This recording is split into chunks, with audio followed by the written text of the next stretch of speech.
प्रणाम जी। स्वतंत्रता दिवस की आपको शुभकामनाएं।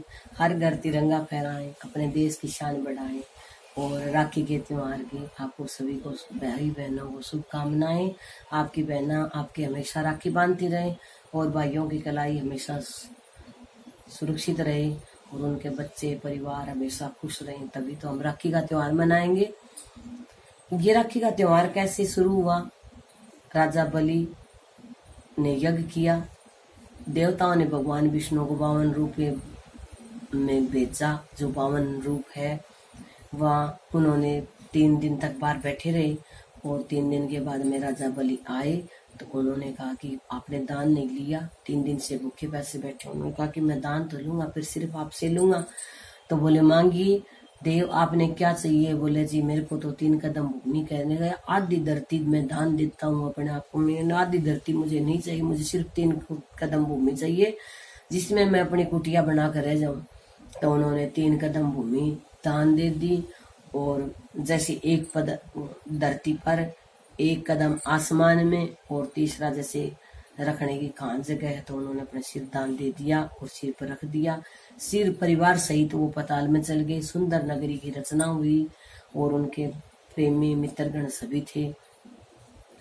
तो फिर 4 महीने फिर बोले कि तेरे को मांगना मांग। कहा कि महाराज मेरे कोई द्वारपाल नहीं है, आप मेरे द्वारपाल बन जाइए, मेरे चारों द्वारों पर आपका पैरा होगा। तो राजा बलि पताल में है और भगवान विष्णु उनके 4 महीने तक पैरा देते हैं और तभी से ये चौमासा परंपरा शुरू हुई है। सभी संत महात्मा लोग पूजा पाठ करते हैं और कोई शुभ कार्य होता है वो नहीं करते हैं, क्योंकि कहते हैं कि भगवान तो सरसैया पर विश्राम करे, लेकिन विश्राम नहीं, वो तो पताल के अंदर पैरा दे रहे हैं। और माता लक्ष्मी उनके, फिर लक्ष्मी माता आई और लक्ष्मी माता को बताया कि भाई आपके पति पताल में। वो एक ब्राह्मणी का रूप लेकर आई और जैसे उन्होंने राखी बांधी बड़े खुश हुए, क्योंकि हमारे कोई भी हो, हर धर्म में अपना एक गुरु होता है। जैसे मुस्लिमों के मौलवी होते हैं, सरदारों के भाई होते हैं और ईसाइयों के पादरी होते हैं, तो हमारे धर्म में भी हमारे ब्राह्मण हैं जो गुरु हैं। हमारे धर्म के लिए बहुत सारी उन्होंने जनेऊ, एक छोटे से धागे को 1.25 मन धागा इकट्ठा होने तक उन्होंने अपना शीश दान किया है। तो वो हमारे गुरु हैं। तो वो उस ब्राह्मणी रूप में आई तो उन्होंने उसका रूप का आदर किया और राजा थे, राजा हमेशा जो क्षत्रिय होगा वो ब्राह्मण रूप का आदर करेगा। तो उन्होंने फिर कहा कि बहन मांगो अपना, मैं आपको सहर्ष दान दूंगा, क्योंकि भैया मेरे को कुछ नहीं चाहिए, आपका ये द्वारपाल मुझे दीजिए।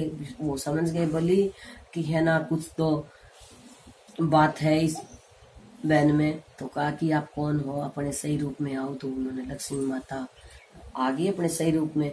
तो फिर बोले कि भी चलने लगी, विदा किया लड़की को दे लेके, कि मायके वाले तो दे लेके, भाई से गरीब वो अपनी बहन को दे के ही भेजता है।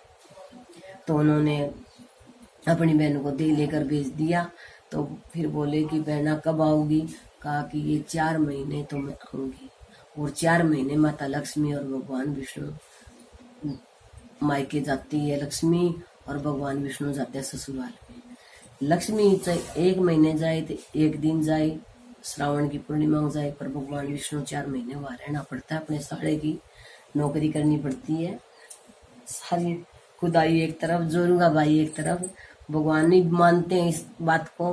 तो भगवान विष्णु जा रहे हैं तभी से लेकर आज तक 4 महीने अपने ससुराल। और तब से ये मनाया गया राखी का त्योहार। आप भी मनाइए। उसके बाद में जोड़ दिया और कुछ बहुत से लोगों ने ऐसे अपने रक्षा को, जो पवित्र रिश्ता है सबसे बहन भाई का, अगर एक धागे से जोड़ा जाए तो कोई बुरी बात भी नहीं है।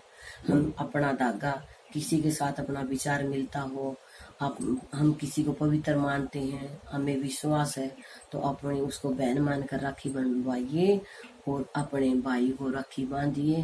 चाहे वो हिंदू है, मुस्लिम है, सिख है, ईसाई है, आप उस पर विश्वास करते हैं, प्यार करते हैं, तो राखी तो एक रक्षा है। बहन के हाथ की बंधी हुई रक्षा भाई का बाल भी बांका नहीं कर सकती। और भाई बहन का जब तक रक्षा है तो उस बहन का कुछ नहीं बिगाड़ सकता कोई भी। हजारों दुश्मन हो, अगर आपके पास एक भाई खड़ा हो तो आपका कोई कुछ नहीं बिगाड़ सकता।